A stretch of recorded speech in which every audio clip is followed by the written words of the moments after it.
کسی کو کوئی اختیار ملا ہے، کوئی منصب ملا ہے تو وہ بھی ایک امانت ہے، ووٹ بھی ایک امانت ہے، اور کوئی ایک امانت کا تصور وہ ہے کہ کسی کے پاس کوئی نقدی یا کوئی شے قیمتی رکھوائی جائے تو وہ بھی امانت ہے۔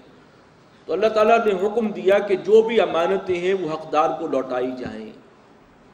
اس میں خیانت نہیں ہونی چاہیے۔ کسی کو منصب عطا ہوا ہے، کوئی ذمہ داری کا منصب ہے تو وہ اس کے تقاضوں کو پورا کرے، یہ امانت کا تقاضا ہو۔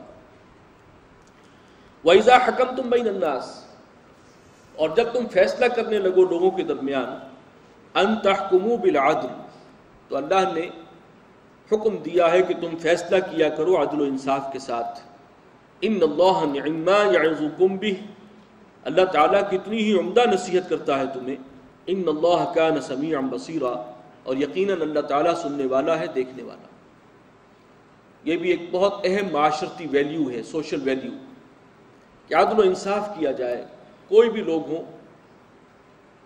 کسی لیول کے ہوں، آپ کے دوست ہوں، مخالف ہوں، لیکن جب آپ ان کے درمیان فیصلہ کریں، حکم بنایا جائے آپ کو، تو عدل و انصاف سے فیصلہ کریں۔ یا ایھا الذین آمنوا اطیعوا اللہ واطیعوا الرسول،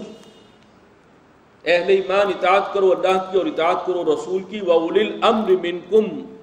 اور تم میں سے جو حاکم بنے، جن کے ہاتھ میں زمام کار ہو معاملات کی، ان کی بھی اطاعت کرو۔ یہ اسلام کا جو ایک سیاسی نظام ہے اس کے حوالے سے بہت اہم آیت ہے۔ اصل اطاعت تو اللہ کی ہے اور رسول کی ہے، لیکن ظاہر بات ہے کہ کاروبار دنیاوی جو چلنا ہے، تو جیسے گھر کے اندر ایک سربراہ ہوتا ہے، اسی طرح پوری ریاست کا بھی ایک سربراہ ہوگا، اس کے ہاتھ میں باغ ڈور ہوگی، آخری فیصلہ تو کسی ایک کے ہاتھ میں ہونا ہے۔ ان کی بھی اطاعت، لیکن یہاں اسلوب ایسا اختیار کیا، اطیعوا کا لفظ دو جگہ آیا، اللہ کے ساتھ اطیعوا، رسول کے ساتھ اطیعوا، لیکن تیسری مرتبہ پھر ریپیٹ نہیں ہوا، جس کا مطلب یہ ہے کہ ان اولو الامر کی، جو تمہارے حکمران ہیں، جو حاکم ہیں،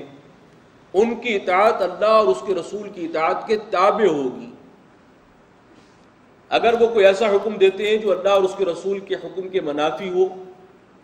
ان کے حکم کے نتیجے میں اللہ اور اس کے رسول کا کوئی حکم ٹوٹتا ہو، تو پھر ان کی اطاعت نہیں۔ یہ ہے لمٹ۔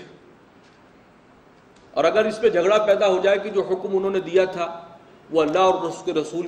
کے حکم سے ٹکراتا ہے، اگر اس میں اختلاف ہو جائے تو آگے اس کا حل بتا دیا۔ فرمایا فَإِن تَنَازَعْتُمْ فِي شَيْءٍ، اور اگر تم کسی معاملے میں جھگڑا کرو، تنازع تمہارے اندر پیدا ہو جائے، جھگڑا ہو، اٹھ کھڑا ہو، فَرُدُّوهُ إِلَى اللَّهِ وَالرَّسُولِ، اس معاملے کو لوٹا دو اللہ اور رسول کی طرف۔ اس کا سیدھا سا مطلب یہ ہے کہ اس کے لیے اب فیصلہ ہوگا قرآن و حدیث کی روشنی میں، اللہ اور رسول، قرآن و سنت، وہاں سے دلیل لاؤ، اس سے معلوم ہوگا، وہاں سے کوئی پیش کرو نص کہ ہاں یہ حکم جو ہے،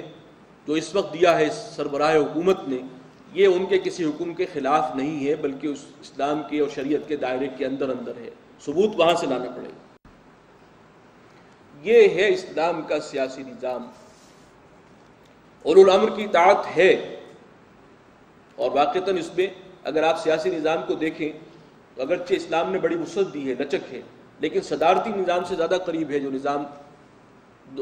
خلافت راشدہ کا بھی تھا، اور جو خود اولو الامر کے نفس کے اندر جو نکل رہا ہے، ایک شخص کے پاس اختیار ہونا چاہیے، تقسیم نہیں ہونی چاہیے،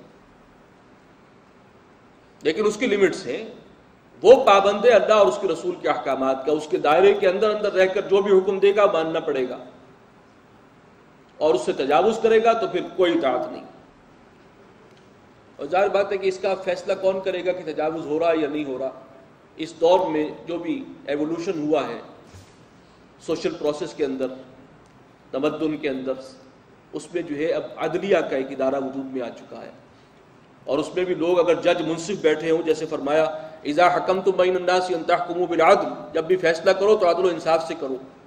وہ فیصلہ کریں گے، عدلیہ فیصلہ کرے گی کہ فلاں حکم جو ہے وہ شریعت کے دائرے کے اندر ہے یا شریعت سے کی حدود کو پھلانگا گیا ہے، اس کے اندر الٹیمیٹ فیصلہ جو ہے وہ عدلیہ